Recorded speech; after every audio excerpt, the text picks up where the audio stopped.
I was all like, I want to stay an extra week. Let's stay an extra week. But 25 days is too fucking long, all right? Can't take it anymore. I don't want anybody else to tell me, have a nice day, enjoy the ride, and you're sticking around for the parade of light, because you know what, those lights, I can't stand them. All right, they're bright, they blind me. I have a cataract in this side of my face. It hurts, it hurts, it hurts. It hurts.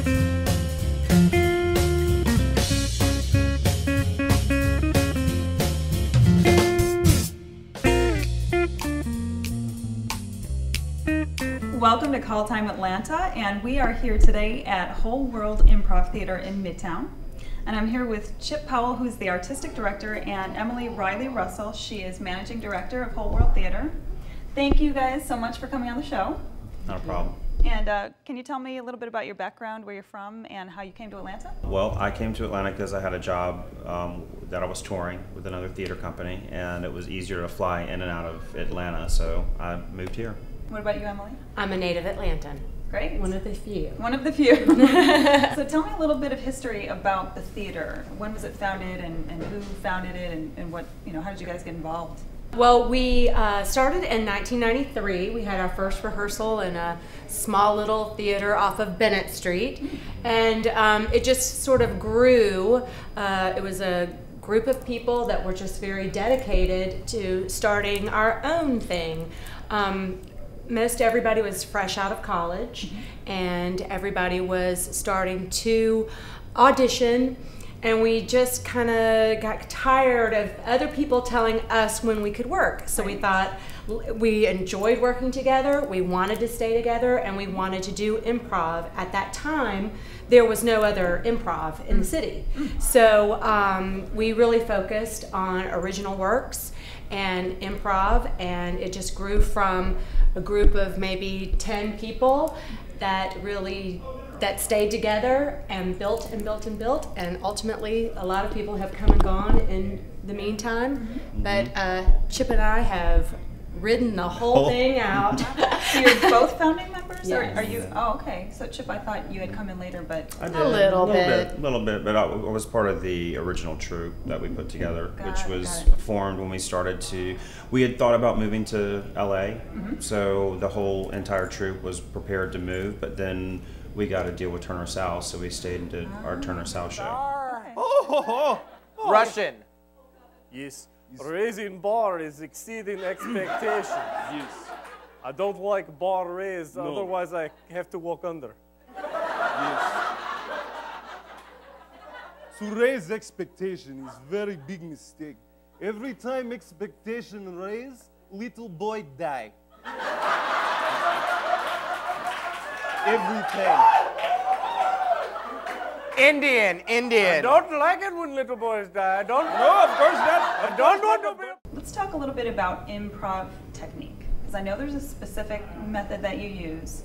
It's a process of just starting with the basics. I mean, everybody that's a main stage performer on our stage came from our class program. They started to learn the basics. There are some 10 basics of improv, don't question, don't negate, yes and. There's some basics that are taught in probably every improv house in the US. And so we just took those basics, and from there we started to build our troupe, and as we advanced, we found different games and different things that we like to do and different techniques. But one of the things that we try to keep core is we're not trying to go for funny. We're trying to teach people to be really good, solid actors. Interesting. So that is actually the first time that I've talked to somebody involved in improv that said we're not going for funny. It can come out funny, obviously. Yeah. But that's not your goal. It's the truth, the realism of your emotion, and if you just really commit to the emotional choice and you're really committed to it and you listen and react to that, there's just natural comedy in everyday life, and that's how it comes out on stage.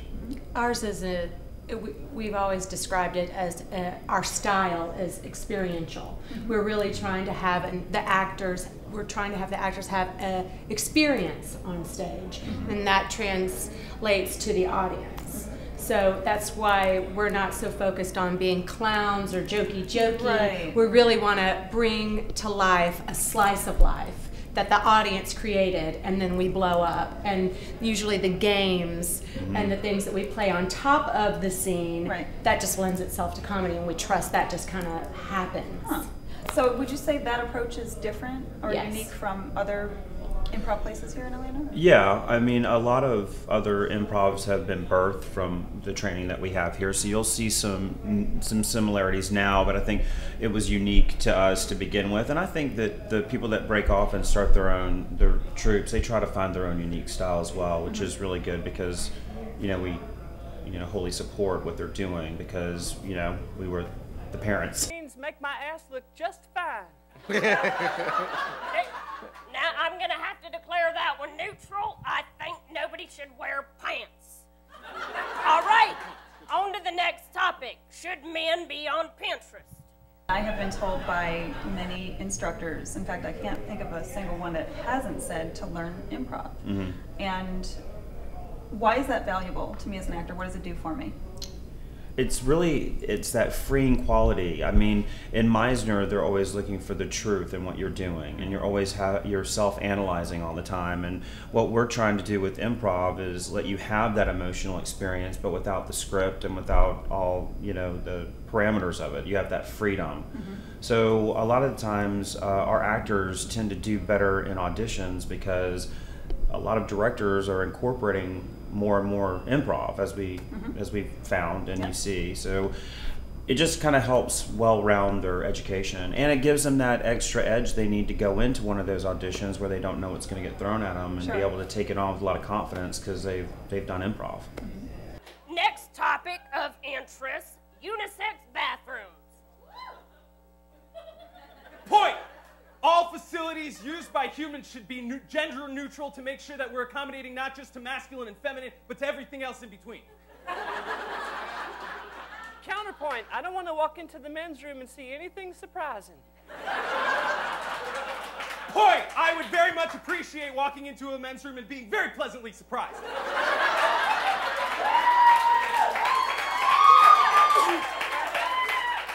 I'm gonna name this one a tie. I would meet either of you in the bathroom. Have you noticed it's made a difference in your acting over the years and in booking roles outside of this troupe? Sure, I think within our training, it's ingrained in us to be really present and really listening. Yes. And that's what really separates the improv actor from the, maybe just a wholly scripted actor. You're really looking for something different. You're looking for a different nuance to find and bring to the table. So I do think that it does, when you are present and listening and focused and making the other person in front of you so important, that is definitely going to be so much more valuable to you and all your auditions and anything else that you do, because it's not even the skills that we learn and teach transcend the stage in every different way. Tell me an improv horror story that you've had. One. Oh, just one. Any that you want to share. She's so generous. Just one. I know what yours is going to be. At least one each. I need to hear at least one each. I know what yours is. Tell me what mine is. Oh my God. The pulling of the wig off.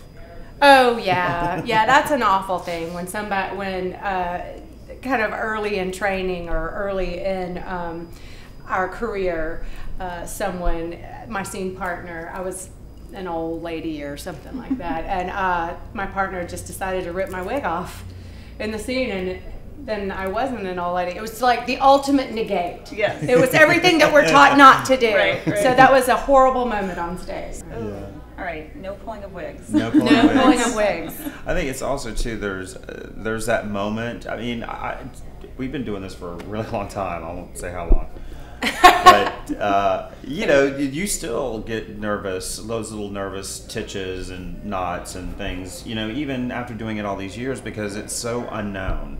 And you just don't know what kind of audience you're going to get. You just don't know, what's going to happen in your scene. There's so much unknown in what we do that I think the good thing is to have those nerves, because it really puts you on point to want to have that success. So you really try to stay away from the horror stories as much as possible, even though stay on your they will training. happen. Right. You stay focused on your training. You Because can it's always improv. go back. Yes. And not everything is going to be successful because, you know, it's improv. So, Right. you know, you walk off stage and you can pretty much tell you and your partner are like, wah, wah. That's kind of how it went. So what is your horror story? The worst one I ever had was during a scene where we play a game called Buzzer. And I don't think I was ready for it. And this was many, many years ago when I first started performing. And I got buzzed and I locked up. I didn't know what to say because I think my mind was thinking where I should go. And the director just kept buzzing me over and over again. So it was like your nightmare of like, and I just couldn't say anything. And I think there was like a guy playing an executioner in the background. He wasn't supposed to even talk in the scene. He took his hood off and just started talking for me. I was like, dear. So, you know, you get off stage after one of those, you're like, oh my God, where's the hole that I can stick my head in? Locked up. Locked up. What do you do in those instances, though? Because that, you know, for me, learning improv, that is my biggest fear. I get on stage and I will not have a clue what to say. How do you address that? Well, you know, it's interesting because it's really every individual brings their own flavor, their own characters, their own finesse to what it is that we do, and everybody has their own way to work themselves out of these situations. So it's really, you have to find your own way in this industry, and once you've figured out what that is, you have that aha moment of, oh, you know, once I had that moment on stage, I was like, I will never let that game play me again. I'm going to go back out there and play the game. Yeah. So, you know, once you have that moment, you just learn from error to try to get out there and never have that again. So I make myself, whenever somebody buzzes, I just turn and start talking. Yeah. All right. I think one thing that we do also is, you know, direct our students to stop the world, take a breath, just try to refocus. Remember who you are, where you are, and what's going on. Just take the time, because silence on stage is so normal and so real and so necessary. It's just that sometimes as actors we let things get so ahead of us, and we have to just center, refocus, take a breath, and keep going. Right. Great advice. Great advice. You've convinced me. Take improv now. Everybody's felt that way. It really, and it's just training. It's just something you train and you train and you train and you develop your ways. You develop more and more. And you develop exactly ways what you to need. deal with that. Yes. Right. Yeah. It's like I'm walking through a door and my mom's there. And then she says, "Hey son, what are you doing? Eating sugar corn pops?" Because I wasn't allowed to have any kind of sugar cereal when I was growing up. We can only have like Cheerios and no sugar, or granola and no sugar, or shredded wheat and sugar, or you can have fresh fruit. Dude, you're gonna buy this or what? I gotta get on with this.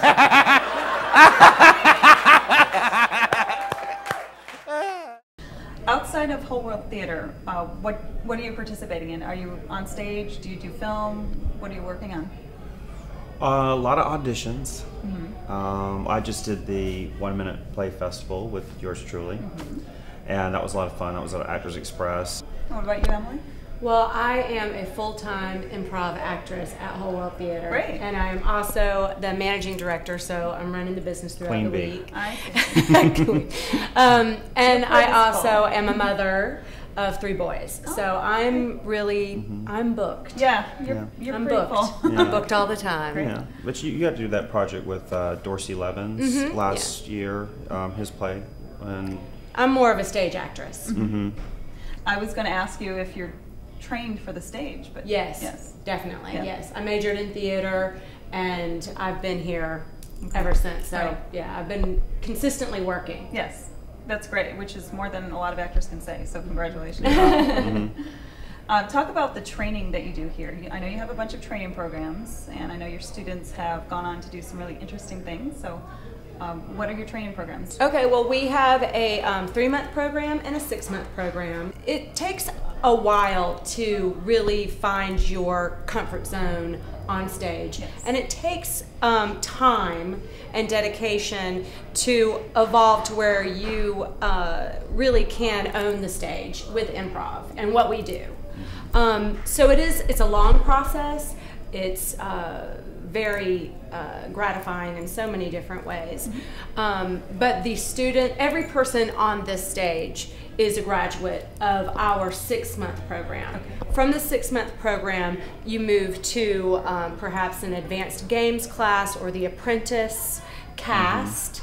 And apprentices are peppered into the main stage shows, and they have their own show every Thursday of the month. Okay. We also have another cast that is for working actors. They have a regular rehearsal, and they have their own show, which is the last Thursday of the month. Okay. So everybody gets an opportunity once you've come through the class program and gone to the apprentice or ISP level. They have an opportunity for a regular show, and then they're invited to pepper in to the main stage shows until they really are ready to move completely ISP is over. our Improv Studies program. It's actors that are currently working that have a headshot, resume, and an agent. And they come and they audition for us, and they work volunteering behind the scenes in exchange for training in improv. And we found it to be very successful. We work with a lot of people that are doing a lot of good things in the city, and there's so many projects filming now, and we've got a lot of people that are involved in them. So. And it sounds like you've set up your training so that you're not just throwing somebody out there. They really do take small steps to get to the main stage, and they're ready for that. Yes, we don't rush anyone. We want everybody to move at a very comfortable pace so that they only find more and more success. Right. So it really is. It's a great process. Yeah. How can people find you? If I want to get involved, if I want to join and start training with you, how can people find you? They should go to our website, number one, at www.wholeworldtheater.com, and that's theater spelled with an R-E, we like to say, because we're fancy. Right. And you can click on our link for classes, and that directs you to Lauren Goins, our student program director. She can tell you all about the various programs and get you signed up. And if for some strange reason you don't have the internet, you can call us at 404-817-PLAY, P-L-A-Y. And we'll give you Lauren's number so you can call her. Call her. Everything goes back to Lauren. It all goes to Lauren. She's the student program director. I think the other really good thing to mention is not only do we do adults, but we also have kids programs. We have youth and teen, we have kids. Our kids summer camp program just sold out again this year. Last year they won the Nickelodeon Award, the Parents Connect, which is, it's a pretty impressive award to win. So we're pretty proud of that program as well. And Emily started that program. Oh, good. Okay. What do you think is an important piece of advice to give Atlanta actors so that we can raise our game and be more competitive with LA and New York actors? I would say the number one advice that I give all actors that come through here is don't judge. And that's been our policy since day one, no judgment. But it's don't judge yourself and say that you can't do something. Like you can't do a dialect or an accent for a role or an audition, or you can't do an impersonation for an audition. You can do these things, you just have to apply yourself. So don't judge yourself and say that there's something you can't do. Always try to do it. Yeah, I mean, I think that's really great advice. I think, I would certainly like to be able to pick up the cello and play a symphony, but I have to train. Sure. I have to train. So just in everything you do as an actor, you have to go and do the work, and you have to give yourself a break because you're not going to be Meryl Streep, after the first acting class. You need to allow yourself to be a kid on the playground who's fearless and, falls down and gets right back up. And just know that if you want something bad enough, it takes some hard work, and you'll get there. I love that advice. I love that. I mean, it's just so true with anything in life, but particularly acting, I think, because this is such a hard business. It's so competitive, and you doubt yourself, and you do the work, and then you're like, oh my God, do I stink? Do I have any talent? Right. I mean, how do I come across on camera? What am I doing on stage? Thank you, Emily. Reily Russell, Managing Director of Whole World Theater, and thank you, Chip Powell, Artistic Director, for being here and coming to Call Time Atlanta and talking to the viewers. Thank you. Thank you. And you can find Call Time Atlanta on www.calltimeatlanta.com. You can also find us on Facebook, and of course you can find Whole World Theater on Facebook as well as on the web.